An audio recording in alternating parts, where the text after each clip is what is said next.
Hello viewers, আসসালামু আলাইকুম। আমি আজকে শেয়ার করব আমার একটা সকালের নাস্তা। আসলে আমার সকালে একটু হেভি আর কি ভারী একটু নাস্তা করাটা ভালো লাগে। সেটার জন্য আমি ট্রাই করি রেগুলার রুটি বানানোর। তো আমি আমার নাস্তাটা সবার সাথে শেয়ার করতে চাচ্ছি। আমি প্রথমত রুটি বানানোর জন্য খামিরগুলো করে নিছি। খামির করে নেওয়ার পরে রুটি বেলছি। আসলে রুটি বেলার ভিডিওটা আমি করি নাই। আমি রুটি সেকতেছি। খুব আসলে টাটকা টাটকা রুটিগুলো খেতে অনেক মজা লাগে।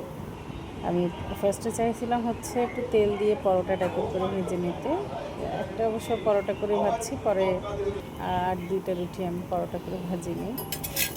ভাবলাম যে সকালে তেল জাতীয় খাবার না খাওয়াই ভালো, সেই জন্য মাইন্ডটা চেঞ্জ করে আমি রুটির মতো করে সেঁকে নিলাম।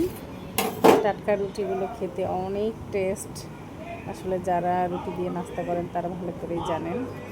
আর রুটির খামিরটা এমন হয়েছে, আমার অন্য দিনে রুটিগুলো অনেক ফুলে, কিন্তু আজকে একটু রুটিটা কম ফুলছে। তারপরে ব্যাপার না, রুটি খেতে অনেক টেস্ট, টাটকা রুটি। এরপরে রুটির সাথে ডিম পোস্ট আমার ফেভারিট খাবার। প্রায় সময় চেষ্টা করি ডিম পোস্ট, আলু ভাজি করার জন্য। তো আজকে আমার বাসায় রান্না করা ছিল মিষ্টি কুমড়া ভাজি, এবং পরে আমি ডিম পোস্ট করে নিছি, সাথে মিষ্টি কুমড়া অ্যাড করে নিয়েছিলাম খাওয়ার সময়।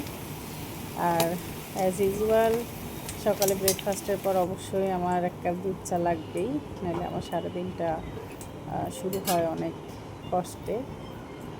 সো এই আমার ব্রেকফাস্ট রেসিপি। আশা করি সবার জন্য ভালো লাগবে। Thank you so much.